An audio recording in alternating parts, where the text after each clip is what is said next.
Good morning, everyone. So in the last class, we discussed about CR circuits, and in that charging of capacitor we completed, and in that variation of different parameters in the charging of the capacitor. So now in today's class, let us see about this discharging of the capacitor. So how the charge on the capacitor varies with the time during the discharging, and how the current in the circuit changes during the discharging of the capacitor, right? So then let us see in that.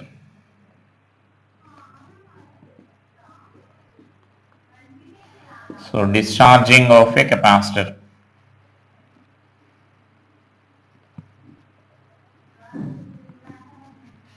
So discharging of a capacitor, that is nothing but we call it as a decay of charge. So previously we mentioned that as a growth of charge. So then this we call it as a decay of the charge here. That means decay means the charge goes on decreasing. And so now in that, let us consider a simple circuit here. Now we are considering like capacitor is charged by connecting it across a cell, or you can consider the circuit like this. This is one resistance is there here, and across this, suppose say this capacitor is connected here.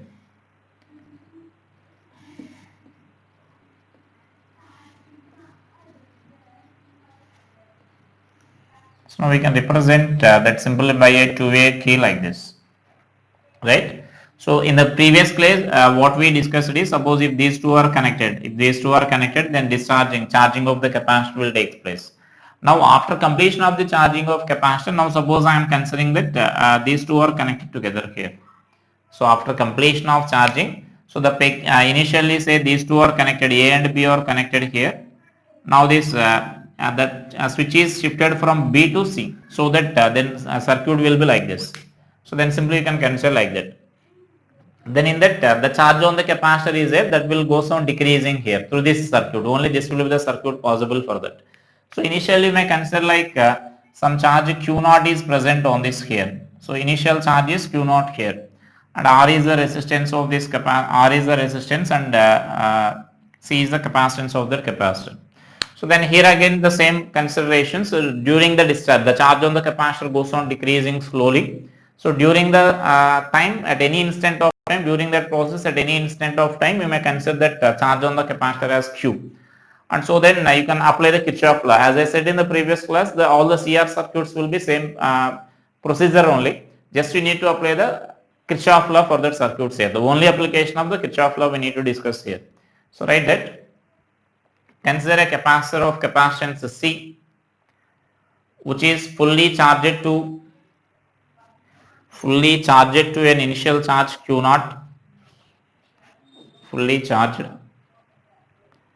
to an initial charge Q0, is connected to a resistance R, as shown in the figure. I am not discussing about switches which are connected, shifting that switch. Just a charged capacitor is connected to a resistor. That's it. That's we are considering simply like that. And then charge on the capacitor goes on decreasing.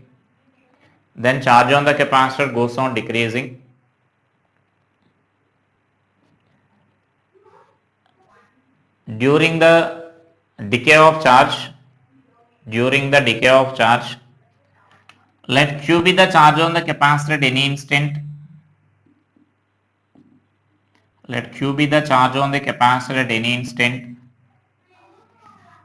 And I be the current flowing through the resistor. So now as we apply the Kirchhoff laws in our previous charging, and here for the discharging also we need to apply the Kirchhoff laws only. So you can apply either in clockwise direction or in anti-clockwise directions. Just I am applying in clockwise direction like this. So now I am writing by KVL, Kirchhoff voltage law. So for this loop, only for this loop we are applying here. So this current is flowing like this only here, right? So this current flow will be there like this. So now here I am traveling opposite to the direction of current. So it is plus IR, and here we are traveling from this positive plate to negative plate. So it is minus Q by C, right? So is equal to 0. There is no cell here. There is no source of energy here. Only these two are connected together. So this is our equation here. So from this what we can write here is IR is equal to Q by C we can write. But now here this I value we need to write here. So that I value we can write here as, so this is minus dq by dt into R is equal to Q by C we need to consider. So why we are taking that I as minus dq by dt means, so the charge on the capacitor goes on decreasing. The charge initially some Q naught is there and finally it will become 0. Charge on the capacitor goes on decreasing. As the charge on the capacitor goes on decreasing, that means as the Q value is decreasing, then dq by dt value is negative. So mention that also here, mention that point here. Here I is equal to minus dq by dt. That negative sign indicates, the negative sign indicates the charge on the capacitor goes on decreasing. The charge on the capacitor goes on decreasing. So right. So then again same, let us rearrange the terms here. Simply here this integration will be easy only. So minus dq by q is equal to this is dt by R into C you can write here, right? Just I am writing Q this side and dt that side, and R also I am writing that side. So then take integration here. This is from Q naught to Q. So this is initially we are having some charge here. Initially some charge Q naught is there. Now we are changing to Q, and now it is from 0 to T. So right. And so that negative sign also you can write that side, so that I can write this expression as ln Q by Q naught is equal to minus T by RC. That RC is a constant, simply that integral of dt means you will get it as T. And so then from this we can write this expression as Q is equal to Q naught into e power minus T by RC. Right? So that means we are converting that into exponential.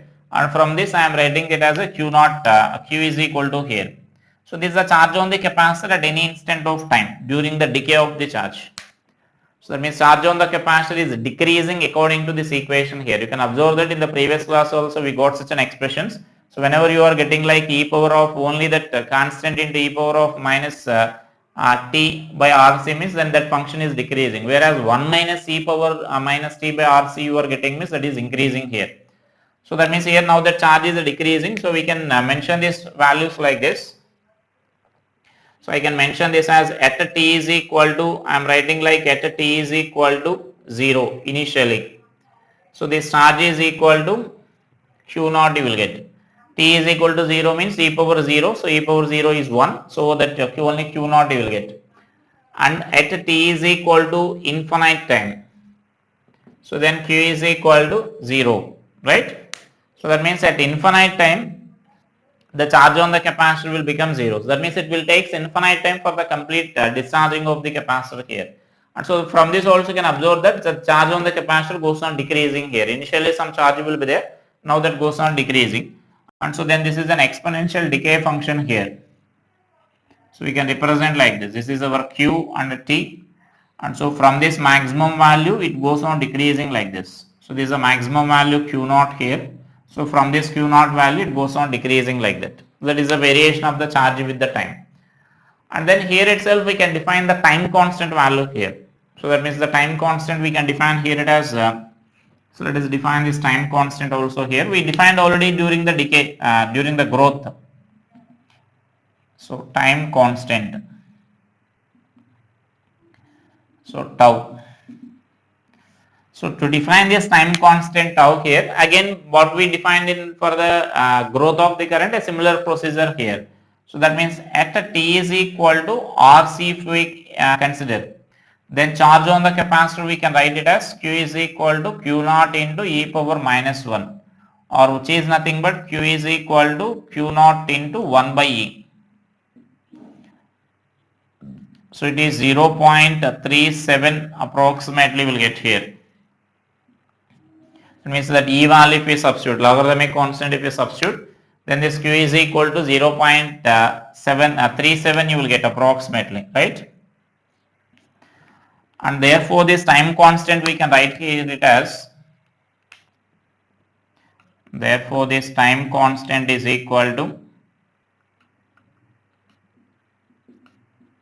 RC, same as that of our previous one. So here after this this definition, after this equation write the definition, that means after this Q is equal to 0.37, so write the definition there, and after the definition you can write the time constant of is equal to RC. So after this write the definition.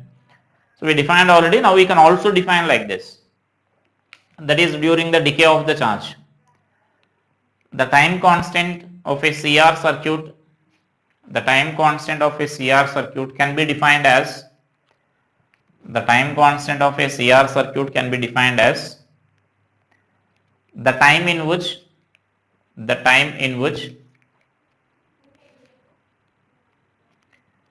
charge on the capacitor decreases to 37% of the initial charge. So decreases to 37% of the initial charge. There you should observe that decreases to 37%, or if they are writing like decreases by, it is 63%. Decreases by 63%. Here we are writing decreases to 37% here. Like initially 100 coulombs of charge is there on the capacitor. Now it is decreasing. Now time taken to become the charge on the capacitor as 37 coulombs. Then the time taken is nothing but it is called time constant. So it is decreasing by 63 coulombs there, right? So that means here decreases to 37% here. So if they are asking in a question decreases by 63 means, so you should answer like this. Also in bracket you may mention that also. Decreases to 37% of the maximum charge, or decreases by 63% of the maximum charge. 63% of maximum charge is called time constant. Therefore the time constant tau is equal to R into C. And in terms of time constant you can mention that charge expression as Q is equal to Q naught into e power minus t by tau. So you can express in terms of the time constant like this. So this is the charge on the capacitor at any instant of time. And as we know the charge on the capacitor, as we discussed in our previous class, you can write the different parameters related to this. So let us see those values here.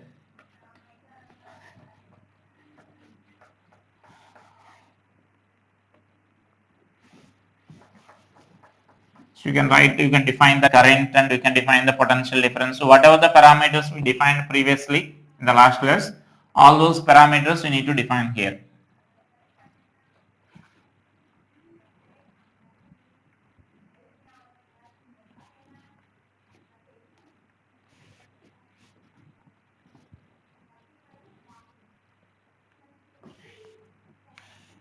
So right.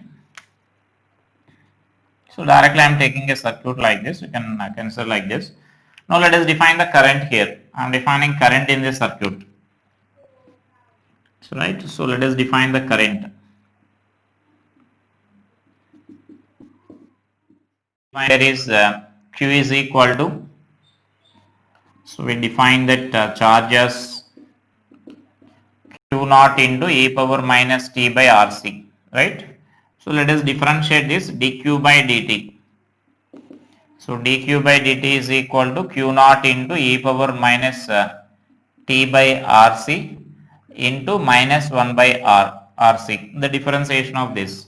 So that negative sign I am writing this side, as I said previously, that the decay of the charge is nothing but we are representing with that negative sign here. So that I can write this as minus dq by dt is equal to, you can write this as Q naught by RC into some e power minus t by RC, right? And so that this minus dq by dt is nothing but you can take that as I value here. So therefore this I is equal to Q naught by RC into e power minus t by RC. And you can write that as Q naught by RC is nothing but that gives a maximum current there. So in terms of maximum current, I can write this expression as I is equal to I naught into e power minus t by RC, you can write. So that is our current expression here. So which we mentioned that as where I naught is equal to, we can write this as maximum current as Q naught by RC. That is the maximum current there. So again you can observe that current is a decay function only. That means current goes on decreasing only. So that means now if we draw the graph here for this current versus time, so then you will get a graph like decay of this current. So the current goes on decreasing here. So the important thing here you should observe during the growth and during the decay is, in both the cases current goes on decreasing only with the time. Either if you are taking the charging of the capacitor, you can observe that you got the we mentioned the same expression here for the during that growth of this charge also, that means during the charging of the capacitor also, and during the discharging of the capacitor also you will get the same expression here. So that means in both the cases current is goes on decreasing.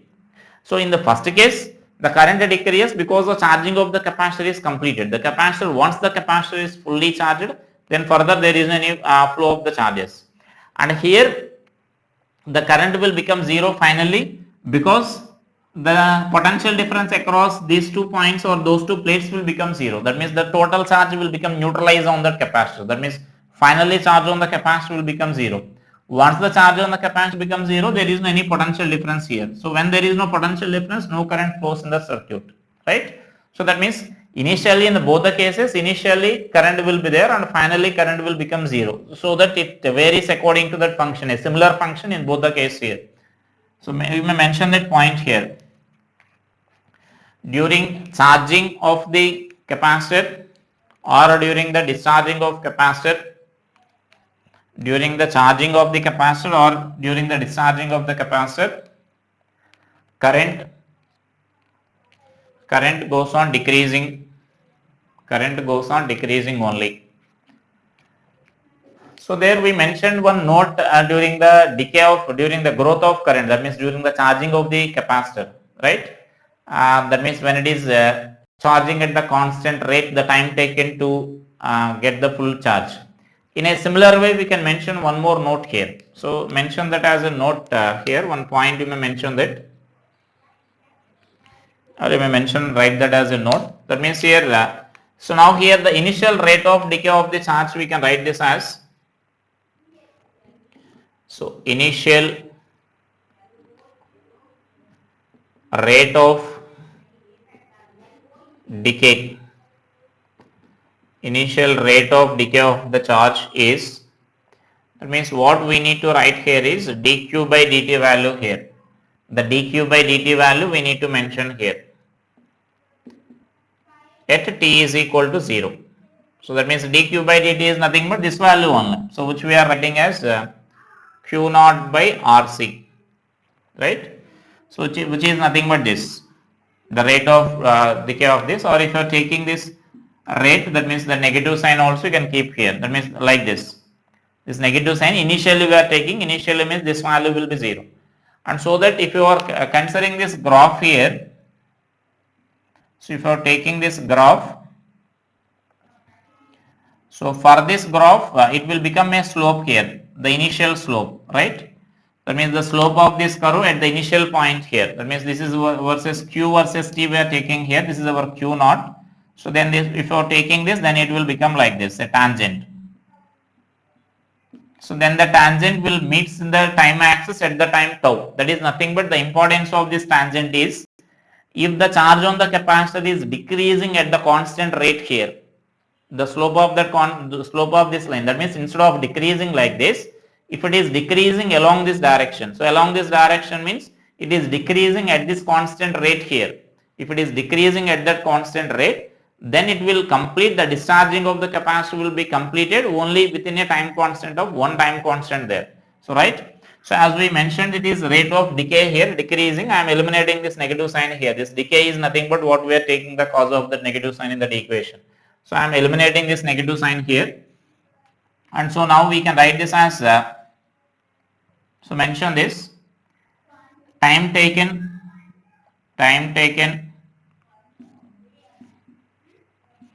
for complete discharging of capacitor, complete discharging of capacitor is equal to So again in a similar way you can write initial charge is Q naught. Now the rate of decay of this charge is Q naught by RC. And so that this value will get that value as RC. Therefore in the time of one time constant here. So in one time constant the charge on the capacitor will be completed when the rate of decay of charge is constant. When the rate of decay of charge is constant, which is equal to the initial rate. Initial rate means Q naught by RC. If the charge is decreasing at this rate only, and then it will complete within a time constant, one time constant here. So that is our conclusion. So that means they will ask such a type of questions theoretically here. If you draw a tangent and where it will touch the time axis, though it will touch the time axis at RC. So mention that clearly here. Therefore,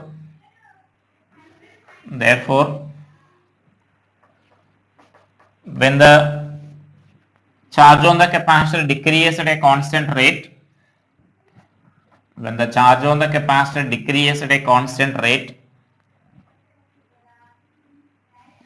which is equal to the initial rate of decay,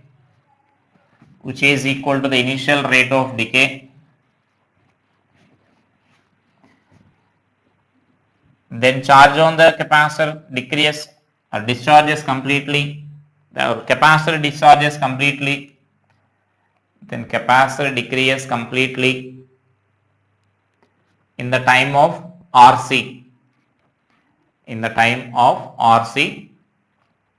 that is time constant, right? And so now let us see the potential difference here. Potential difference, actually you can write answer easily here. So now let us write the potential difference calculations here. So now I am writing this potential difference across capacitor. So potential difference across capacitor.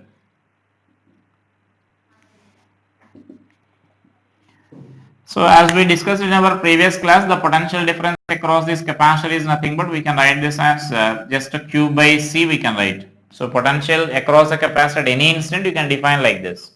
And so where that Q is nothing but charge on the capacitor at that instant. So which we can mention this as Q naught into e power minus t by RC by C we can write. Therefore this is Q naught by C is some constant here. So T by RC you can write. So that Q naught by C will represent the maximum potential difference across this capacitor here. So if you want you can take some V naught and you can write that value here, right? So it is a maximum potential difference. So you can observe this also a decay function only. That means the potential difference across the capacitor also goes on decreasing only. This is the maximum value, then it goes on decreasing like this. So this maximum value is nothing but Q naught by C. So this is the decay of this potential difference across this capacitor. Now similarly you can write this potential difference across this resistance, and actually directly you can answer that potential difference across the resistors also. So let us see the mathematical equation here. So potential difference across resistor. So if you want to write potential difference across the resistor, we can write this as VR is equal to I into R we can write. Therefore this I value is nothing but Q naught by CR into e power minus t by RC into R. This is our I value which we derived already, or which is nothing but the differentiation of this value, Q value, only Q value. And so that R value will be cancelled. So VR is equal to, so Q naught by R into e power minus t by RC, right? And so simply now we can observe that potential difference across resistance and potential difference across this capacitor both are same only in this circuit when only one capacitor and one resistor is there. So therefore what we can write is potential difference across resistance is equal to potential difference across capacitor at any instant. At any instant this will be same only. So Q naught by, sorry, here R will be cancelled, C will get, this R is cancelled here. So Q naught by C into e power minus t by RC. So that is our potential difference across the capacitor and resistor here. So that for that resistor also you will get the same expression. So you can write a common graph here. That means here this is nothing but VR you can consider here. So for both of them you will get the same graph.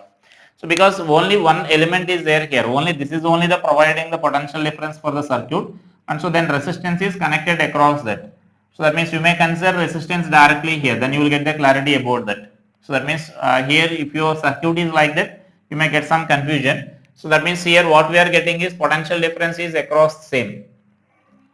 If suppose say in case of cell, if only one cell is connected across this, if one cell is connected to the resistance like that, then we know potential difference across this resistance must be equal to potential difference across the cell, right? Now instead of cell we are taking this as a capacitor.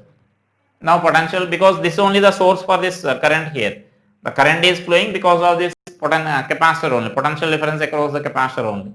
And so that now whatever the potential difference is there across the capacitor, then same potential difference will be there across the resistance also, right? So that is the conclusion what we are getting here. And next you can define this electric field in between the plates.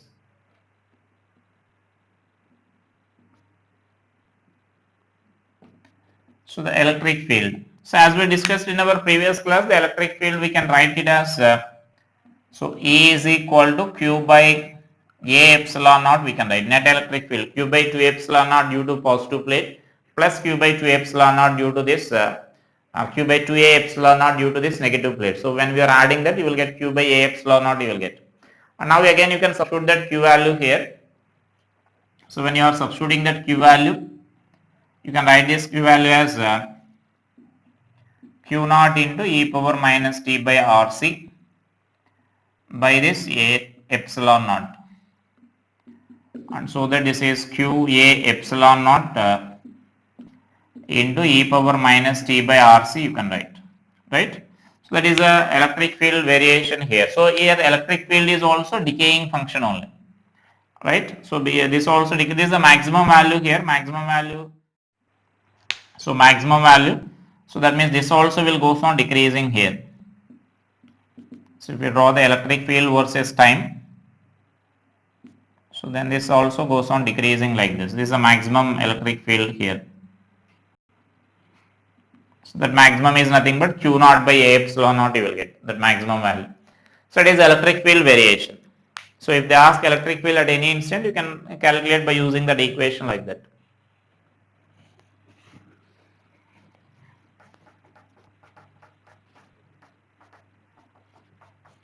Next let us write about this energy.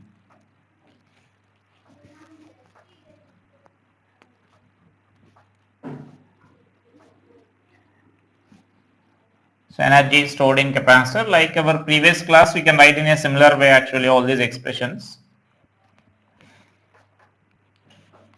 So I can write this as energy is stored in capacitor. So let us see all these energy related calculations under this. So first I am writing this energy is stored in capacitor. So energy is stored in capacitor at any instant of time.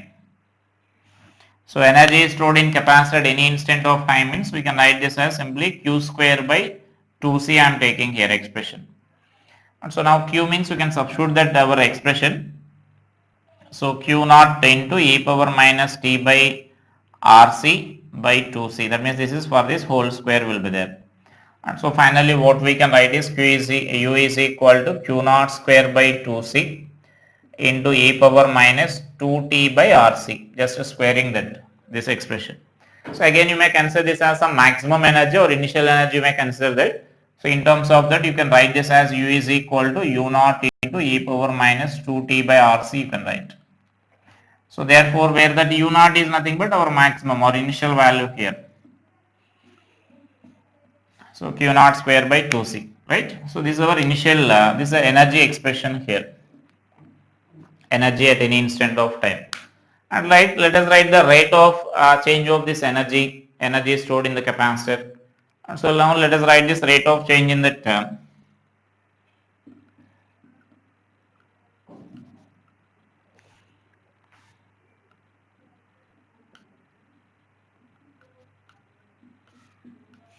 So rate of change of energy stored in capacitor.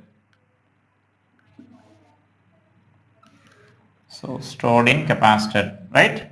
So just you need to differentiate that, so that I can write this as PC, power delivered by the capacitor, so which is equal to du by dt we can write. So which we can write it as q naught square by 2c into, I am taking this expression here, I am differentiating because that c term you will get again, and so that this e power minus 2t by rc into, so then you will get minus 1 by minus 2 by rc you will get, right, because here 2 is also there here, and here again that negative sign will indicate that the decay of energy, the energy is decreasing here, so that negative sign will indicate that the decay of energy here. So that I am taking this sorry, here I repeated that rate here, the rate of change or the rate of decay of energy, the rate of decay of energy. So as we are saying that decay, then you can write this as minus du by dt here, because it is that energy is decreasing, and so that you can cancel that negative signs there. So you can write this as q naught square by rc square, because here 2 and 2 will be cancelled, so q naught square by rc square, and into e power minus 2t by rc you will get. So this is expression for this power here, or the rate of decay of this energy stored in the capacitor. So energy stored in the capacitor is also decreasing at this rate. And so now let us write the rate of heat produced at this resistor here. So now let us write next rate of heat produced at resistor.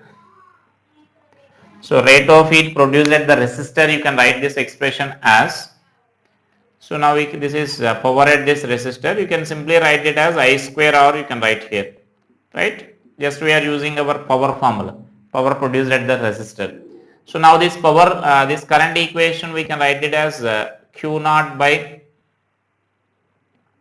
this is rc into e power minus r by c whole square into r. Just this is the I expression, previously we derived that I expression, just you need to substitute that I expression and squaring on both sides, means squaring the term there into r.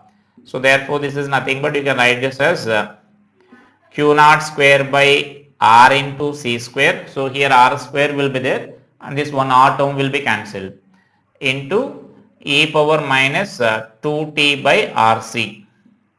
So then again here you can observe that the rate at which the energy is stored in the capacitor is decreasing, and the rate at which that heat is producing at the capacitor, at the resistor, both are equal only. So therefore we can conclude that the rate at which heat is produced at the resistor is equal to rate at which energy is decreasing in that capacitor here. So q naught square by rc square into e power minus 2t by rc will get. So this is that rate here, a rate at which energy is decreasing or heat is producing. And here we can also make another conclusion here. That means if I ask like what is the total heat produced in that here resistor, the total heat produced in the resistor is nothing but, you can say it as, if you want to calculate, you should use the integration method, because the current through that resistor is changing. By using directly energy, conservation of energy also you can write here.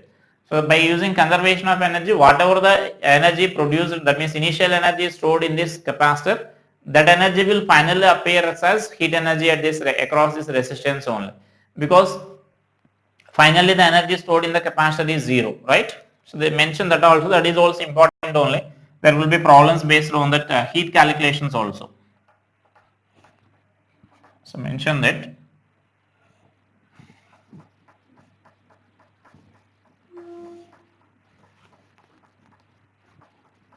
So write that point also there. The total heat produced across the resistor by conservation of energy, the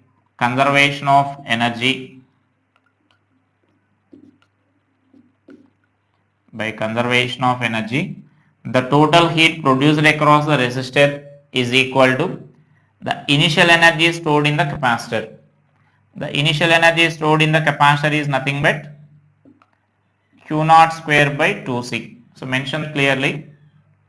The total heat produced across the resistor is equals to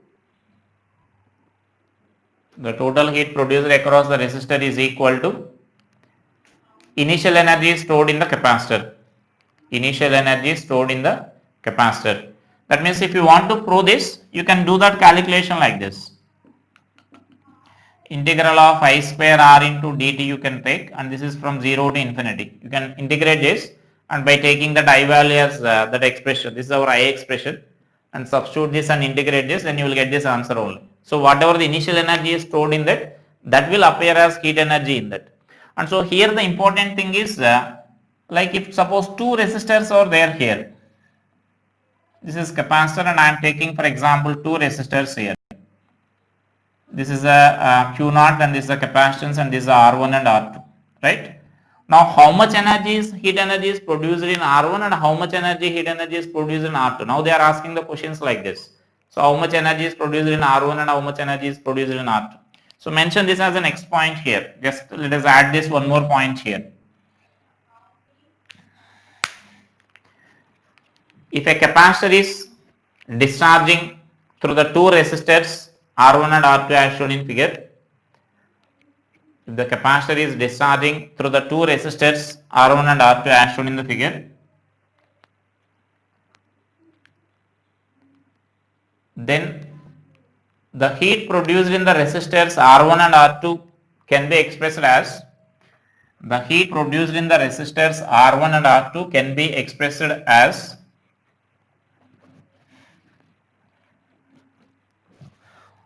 so what we can write here is the total heat produced is, so total heat energy we can write this as energy stored in the capacitor, initial energy stored in the capacitor, that is our conservation of energy here. And so that the initial energy stored in the capacitor is Q naught square by 2C you can write. This is the total energy stored in that. Now suppose H1 is a heat produced in this and H2 is a heat produced in this. Now here in this circuit what you can conclude here is both are connected in series, so same amount of current is flowing through them, right? Now therefore I am writing the ratio of this heat produced in these two resistors here.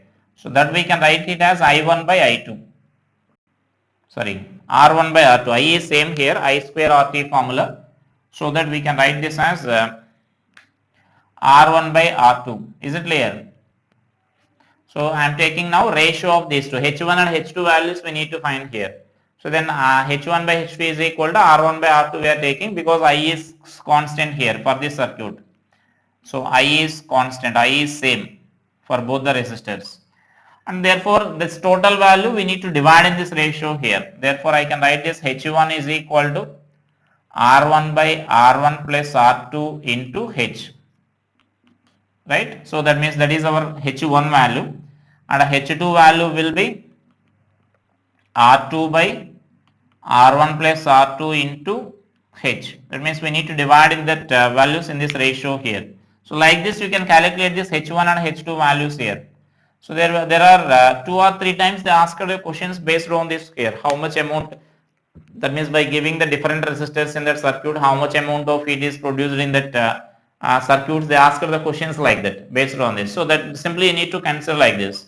So that means total heat produced in the circuit will be whatever the resistor you are taking, total heat produced in the circuits will be whatever initial energy is stored in the capacitor, that energy will finally converts into heat energy.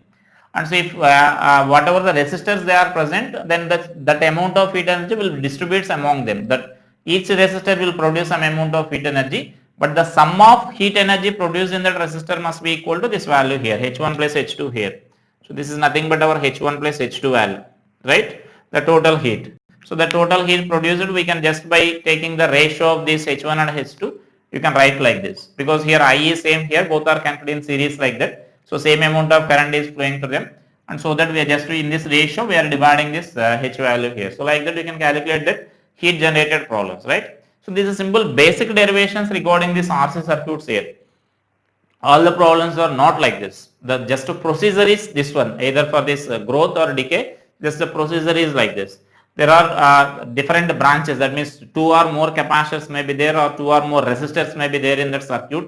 So that means we need to apply that, we need to solve those circuit just by applying the Kirchhoff laws, right? So that means only you can apply the direct formula of this charge or potential difference or heat related expressions only when single capacitor and single resistors are there.